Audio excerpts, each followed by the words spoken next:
Halo teman-teman, perkenalkan nama saya Immanuel Sialoho. Pada kesempatan kali ini, saya akan membahas secara mendalam mengenai putusan Mahkamah Konstitusi terkait gugatan pembubaran partai politik yang diajukan oleh warga negara secara perorangan.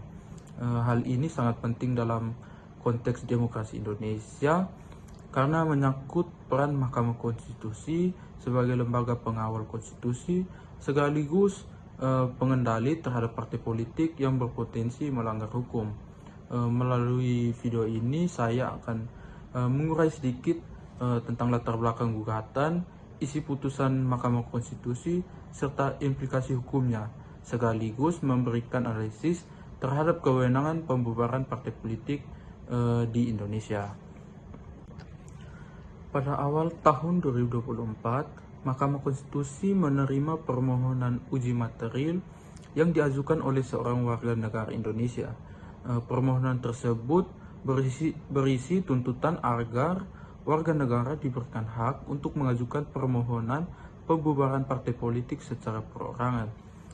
Permohonan ini dilatar belakangi oleh kekhawatiran terhadap keberlangsungan partai politik yang anggotanya diduga melakukan pelanggaran serius seperti tindak pidana korupsi, namun tidak dibubarkan oleh pemerintah.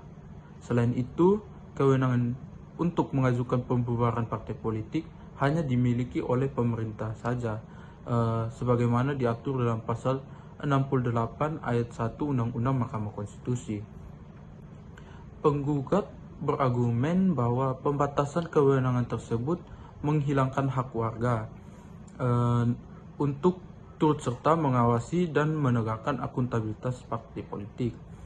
Dengan demikian, warga negara menjadi tidak memiliki akses hukum yang memadai untuk menuntut pembubaran partai politik yang dianggap merugikan kepentingan publik.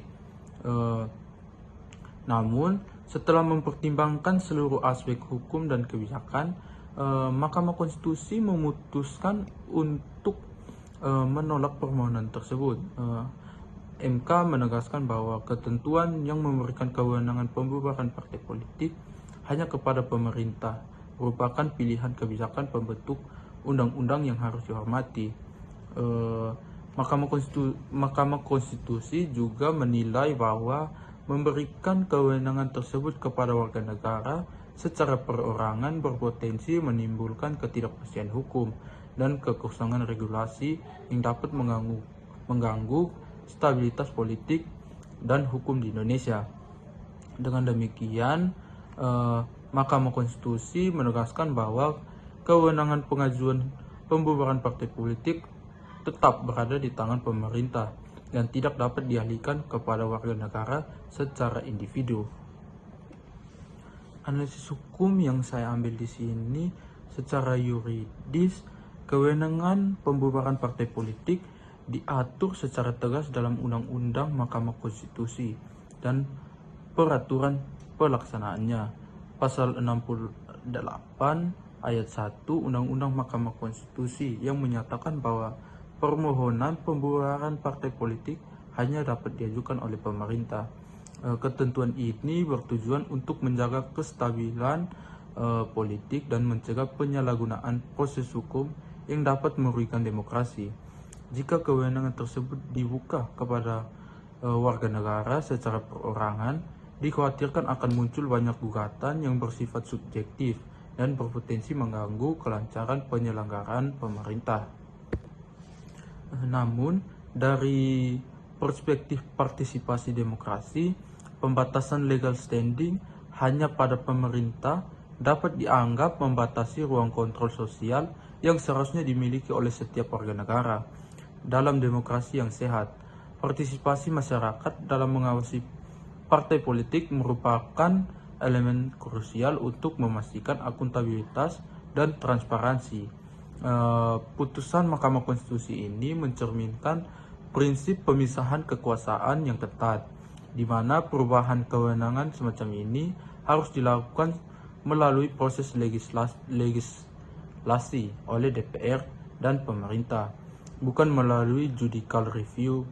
Dengan demikian, MK menjaga agar fungsi yudikatif tidak melampaui kewenangannya dan tetap menghormati fungsi legislatif.